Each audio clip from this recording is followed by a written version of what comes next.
Assalamualaikum warahmatullahi wabarakatuh. Apa kabar sahabat SPH dan Classy People? Senang sekali saya Bimo Alvaro bisa hadir kembali di podcast Semen Padang Hospital. Tentunya di podcast ini kita bakal ngobrol terkait dengan informasi kesehatan seputar hal-hal yang mungkin lagi happening ya, yang akan kita bahas dengan orang-orang yang profesional tentunya dari Rumah Sakit Kebanggaan Sumatera Barat, Semen Padang Hospital.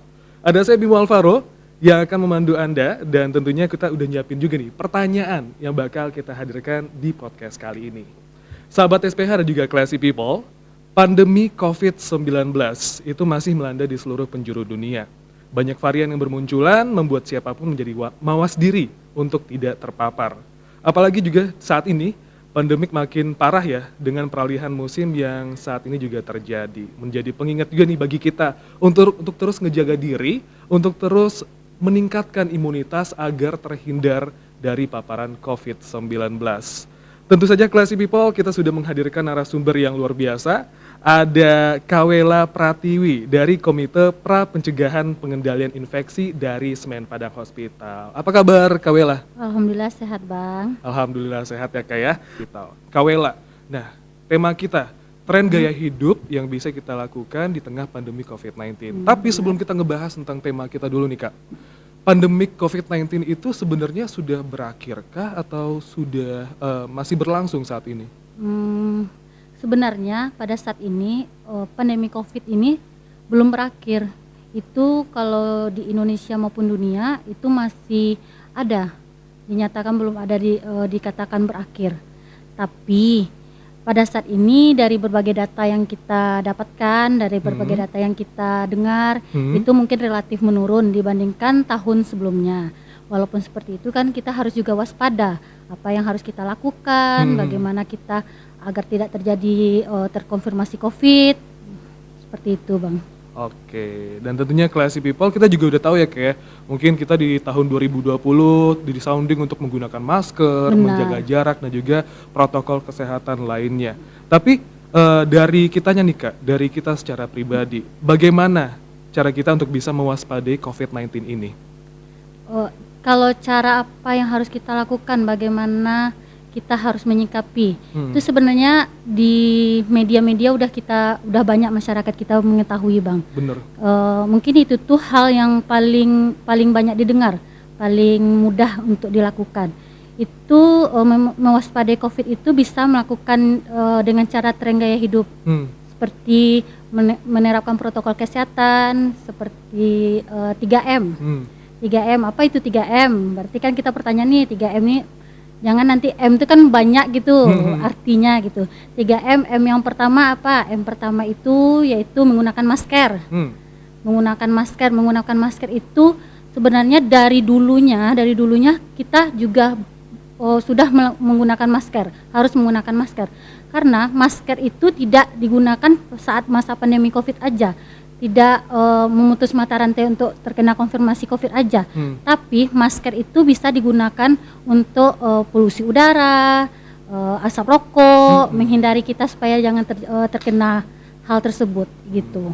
Oke, mungkin Classy People mikirnya kayak penggunaan masker cuman ada di saat pandemi, tapi dari Kawela sudah menjelaskan bahkan menggunakan masker bisa kita gunakan untuk mencegah hal-hal yang mungkin bisa berpengaruh buruk juga buat kita gitu. Benar. Ya kayak.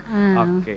Nah, menggunakan masker, ada banyak jenis masker yang bisa kita pakai Kawela. Iya benar. Tapi kita pengen tahu juga nih, standar penggunaan masker yang benar itu digunakan untuk berapa jam sih Kak? Kalau standar penggunaan masker itu menurut WHO-nya 3-4 jam. Standar yang benar itu. Kenapa 3-4 jam? Karena jika lebih dari 3-4 jam, masker itu akan lembab. Walaupun kita sendiri yang pakai itu kan kayak kena keringat, pagi kita ngobrol itu kita ngobrol berarti ada percikan air liur kita sendiri kan lembab gitu. Kalau lembab dia udah lembab, berarti kan ada virus. Walaupun virus kita sendiri, makanya kita bisa terkonfirmasi juga dengan virus yang kita hirup sendiri itu. Terus kalau basah, misalkan keringatnya udah banyak nih Bang, kepanasan, basah, harus diganti. Jadi sebaiknya kalau menggunakan masker itu jangan kita menunggu sampai 3 sampai kalau misalkan lembab atau basah jangan kita tunggu dulu, belum 3 jam, belum 4 jam baru diganti, jangan. Harus segera kita ganti kalau lembab atau basah. Oke, itu dia Classy People dan juga sahabat SPH. Tergantung dengan kegiatan Anda. Kalau misalnya udah keringetan ya kayak Iya, dan belum 3 jam atau 4 jam ya udah segera diganti. Jangan sampai lembab gitu ya. Tapi untuk jenis maskernya sendiri, saat ini ada berapa varian masker sih Kak yang tersedia untuk bisa ngebantu kita terhindar dari COVID-19? Kalau di masker yang dianjurkan sebenarnya itu masker bedah. Masker bedah itu maksudnya masker medis. Masker medis itu yang lebih aman, yang lebih ujinya lebih diakui. Tapi kebanyakan sekarang kan kita tahu ya Bang, masker itu banyak yang jualannya berbagai macam merek gitu ya. Tapi yang aman itu yang 2 lapis, 3 lapis, yang standar yang paling utama kalau untuk di rumah sakit pastinya udah yang diuji yang paling bagus lah ya, paling diakui itu tuh masker bedah yang harus digunakan. Nah, cuman sekarang ini ada juga yang bisa digunakan masker itu tuh 2 lapis. 2 lapis itu maksudnya masker kain di luarnya.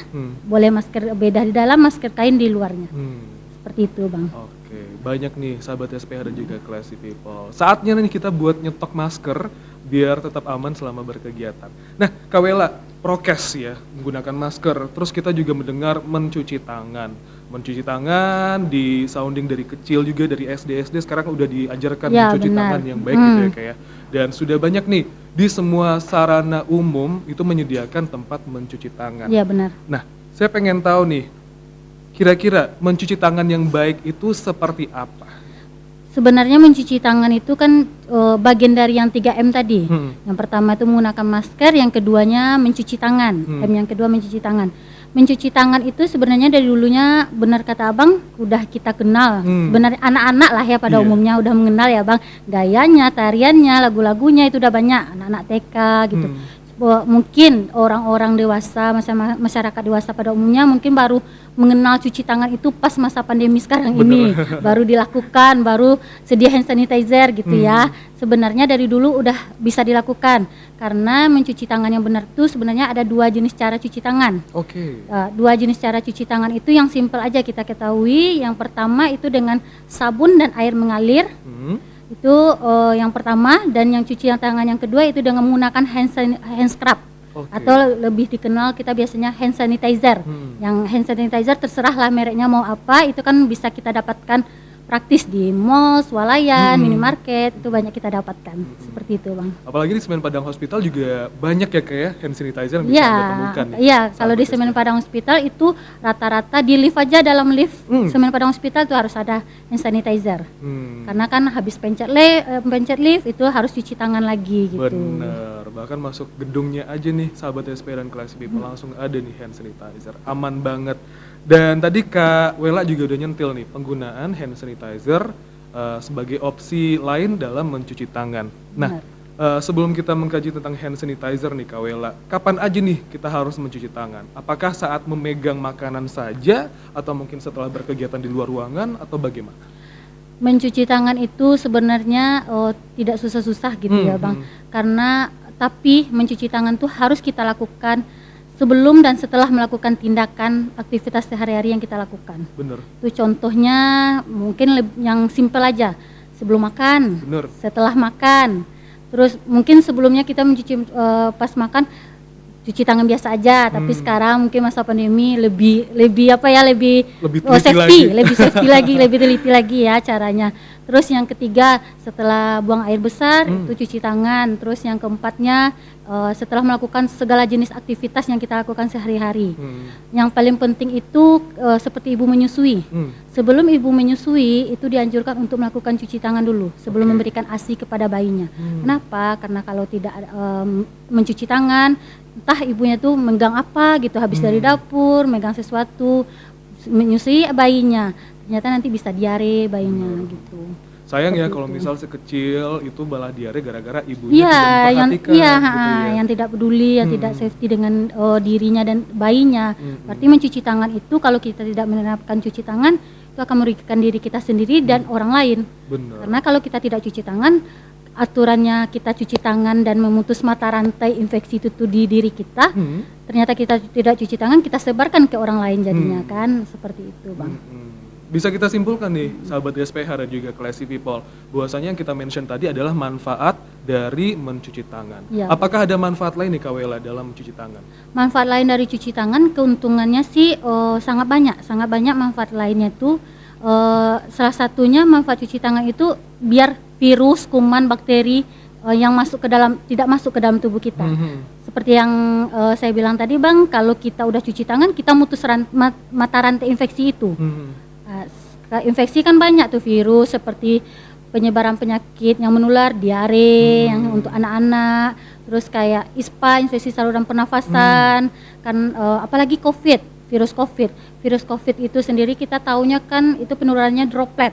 Benar. Misalkan kita nggak cuci tangan nih, pegang-pegang benda-benda di sekitar kita nih, habis itu tanpa kita sadari kita pegang hidung, mulut, karena jalan virus COVID itu dari hidung dan mulut kan, makanya kita nggak sadar kita habis pegang-pegang benda tersebut, kita nggak cuci tangan, kita pegang hidung sama mulut, masuklah ke dalam diri kita. Disitulah kita nanti bisa terkonfirmasi positif COVID. Baik sahabat SPH dan juga Classy People, kita masih ngobrol bersama Kak Wela Pratiwi dari perawat pencegahan pengendalian infeksi dari Semen Padang Hospital. Tentunya udah paham dong ya Kak tentang bagaimana mencuci tangan dan juga mengenal tentang tren gaya hidup yang bisa Anda implementasi di saat pandemi ini. Tadi Kak Wela udah nyentil nih seputar mencuci tangan, memakai masker. Nah juga udah nge-mention tentang penggunaan hand sanitizer. Kak Wela, sebenarnya kalau misalnya bisa dikaji lebih dalam, lebih efektifan mana? Mencuci tangan dengan air dan sabun atau dengan menggunakan hand sanitizer nih Kak? Itu apakah efektif sabun, air mengalir, itu kan dua jenis yang ditentukan cuci tangan tuh udah ketentuan dari WHO tuh Bang. Kita menilainya lebih bersih lah ya, lebih bersih yang mana itu. Itu tergantung tingkat kekotoran tangan dan kebutuhan. Contoh misalnya kita habis mau makan nih, nggak mungkin kan kita mencuci tangan pakai hand sanitizer. Bener. Lebih bersihnya, lebih bagusnya kita mencuci tangan dengan air sabun dan air mengalir gitu. Terus kayak habis BHB itu bagusnya kita menggunakan sabun dan air mengalir. Lebih tergantung kebutuhan tangan kita sejauh mana sih tangan kita nih kotor dan sejauh mana nih sih aktivitas yang akan kita lakukan lagi gitu. Jadi nggak bisa kita pastikan pekerjaan A atau aktivitas A kita lakukan pencucian tangan dengan hand sanitizer, nggak bisa tentukan seperti itu. Kita sendiri yang bisa menilai aktivitas apa yang harus kita lakukan dan cuci tangan yang seperti apa yang kita lakukan gitu. Oke. Baik, penting ya sahabat SPH dan juga Classy People. Tapi kalau misalnya kita lagi di sarana umum nih Kak, di bus, di angkutan, di transportasi umum gitu ya, tentunya dengan mencuci tangan kita nggak bisa ada akses gitu loh mencari air mengalir dan juga sabun. Benar. Tapi nggak apa-apa kali ya hand sanitizer kita gunakan. Di tempat-tempat tertentu nggak mungkin kan kita paksakan busnya berhenti dulu ya. Habis itu kita cuci tangan pakai sabun nggak mungkin kan. Kalau yang penting kita menyediakan salah satu dari akses untuk mencuci tangan. Kayak di bus itu boleh menggunakan hand sanitizer. Yang penting kita melakukan cuci tangan. Itu aja yang kuncinya harus melakukan cuci tangan aja. Oke, harus cuci tangan. Baik. Kita sudah mengkaji tentang pencegahan, terus juga tren gaya hidup gitu ya. Nah, kalau misalnya nih Kak Wela, amit-amit gitu ya, ada nih sahabat SPH dan juga Classy People yang ternyata tertular dan juga terkonfirmasi positif COVID-19. Nah, apa nih hal pertama yang mereka lakukan ketika, saya nih udah positif COVID-19? Apa nih the first thing to do yang harus mereka lakukan? Kalau apa yang harus kita lakukan, mungkin kita flashback lagi ya Bang. Kalau kita sebenarnya upaya yang harus kita lakukan tuh kan kita udah melakukan upaya tadi dengan 3M tuh, tapi amit-amit ternyata kita terkonfirmasi. Bener, gitu. Kita kan nggak tahu gitu kan Bang, penyakit itu datangnya kapan gitu. Jika kita terkonfirmasi COVID, itu yang harus kita perhatikan tadi 3M, sekarang 3T. 3T, apa 3T. Aja Kak? T yang pertama yaitu kita lakukan testing atau tes. Testing atau dilakukan tes itu maksudnya terkonfirmasi COVID-19 itu dinyatakan jika sudah kita lakukan testing atau tes itu. Dengan cara seperti apa? Yaitu kita lakukan swab antigen atau swab PCR. Di situ baru kita dapatkan hasil apakah kita terkonfirmasi positif COVID atau tidaknya. Jadi kalau misalkan kita kontak erat nih sama orang yang terkonfirmasi COVID. Misalkan nih, amit-amit ya, abang terkonfirmasi COVID, kita kan kontak nih, kontak langsung, bukan kontak erat, dua kontak bisa kontak erat satu, kontak langsung satu. Jika orang tersebut terkonfirmasi positif COVID, berarti orang yang terkontak langsung atau terkontak erat dengan orang yang terkonfirmasi tersebut harus melakukan tes itu. Tes anti swab atau swab antigen atau swab PCR. Bener. Terus upaya yang kedua kita lakukan, T yang keduanya yaitu melakukan tracking atau telusur. Jadi maksud telusur di sini kita proses mengidentifikasi siapa saja orang-orang yang telah kontak dengan orang-orang yang terkonfirmasi tadi. Di situ kita dapat kita lakukan memutus mata rantai. Jadi misalkan Wela yang terkonfirmasi, berarti Wela diidentifikasi gitu, ditelusuri, berarti Wela dilakukan swab lagi. Kalau negatif hasilnya alhamdulillah, tapi nanti kalau positif, walaupun positif tapi nggak bergejala, tapi Wela positif nih, Wela bisa ngumpul sama teman yang lain, berarti teman yang lain kan juga bakalan kontak juga sama Wela gitu. Makanya kita lakukan telusur itu untuk memutus mata rantai. Yang ketiga yaitu kita lakukan treatment atau perawatan lanjutan. Perawatan lanjut ini diberikan kepada pasien yang terkonfirmasi COVID-19 itu. Wah, itu, penting banget nih sahabat SPH dan juga Classy People. Mungkin kalau misalnya kita dapat COVID-19 dan kita ngerasa nggak ada gejala apapun, tapi tidak menutup kemungkinan orang-orang di sekitar kita bisa parah ya kayak. Iya, benar. Tergantung dengan komorbidnya atau mungkin dengan gaya hidupnya. Oke deh, Kak Wela, tema kita tren gaya hidup yang sehat di tengah pandemi COVID-19. Kak Wela pernah ngeliat nggak hal-hal yang dilakukan oleh mungkin masyarakat ataupun mungkin hal-hal yang mereka anggap bisa mencegah COVID-19 itu sendiri. Nah, kalau di Sumatera Barat kira-kira tren gaya hidup seperti apa yang mungkin banyak diimplementasi oleh masyarakat nih Kak? Dari pandangan Kakak. Dari pandangan kalau menurut Wela sendiri nih Bang, apa yang harus kita lakukan tren gaya hidup seperti apa? Mungkin mindsetnya kita harus seperti mulai berpikir positif dulu. Mengolah stres dulu. Bener. Kita mulai berpikir positif dulu, dari berpikiran positif, kita masuk berpikiran positif ini, apapun informasi yang kita dapat kita saring dulu. Bener, difilter dulu. Ya, kita saring dulu, jangan langsung kita cerna. Kan kita banyak ini sekarang hoax-hoaxnya, info-informasi yang nggak jelas, walaupun itu informasi tapi kita harus kita saring dulu apa informasi. Baru karena informasi yang kita dapat bakalan meracuni apa yang kita pikirkan. Kalau kita udah berpikiran positif otomatis sehat kan pemikiran kita. Terus kita menyempatkan waktu untuk istirahat. Cukup waktu untuk istirahat bisa misalkan kita lagi bekerja kan ada jam istirahatnya, cukupkan untuk istirahat. Jangan istirahat terus kita main game kan kebuang gitu waktu istirahat kita. Terus tidur, cukupkan untuk tidur di rumah. Yang ketiganya kita mengembangkan hobi. Dengan mengembangkan hobi yang kita punya, otomatis diri kita kan berpikiran positif juga. Terkelolalah stres apa yang kita pikirkan jadi kita bahagia kan Bang. Yang selanjutnya yaitu kita lakukan cek kesehatan.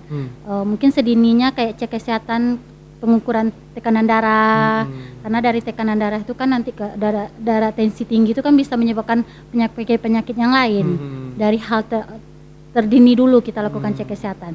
Terus yang ketiga bersih lingkungan. Perhatikan kebersihan lingkungan itu sangat penting, karena jika lingkungan kita tidak bersih, virus, kuman, bakteri bakalan cepat ada di sekitar lingkungan kita. Yang terakhir mungkin kita perhatikan pola nutrisi. Cukup nutrisi, cukupi kebutuhan nutrisi tubuh kita. Benar. Ya, makan yang teratur, di situ kalau kita udah makan yang teratur, cukupi nutrisi, daya tahan tubuh kita akan meningkat. Kalau daya tahan tubuh kita meningkat, otomatis virus dan bakteri atau kuman itu akan mudah lemah gitu. Kita bentengin dulu diri kita dengan cukup nutrisi. Itu dia. Iya. Benar banget nih sahabat SPH dan juga Classy People ya.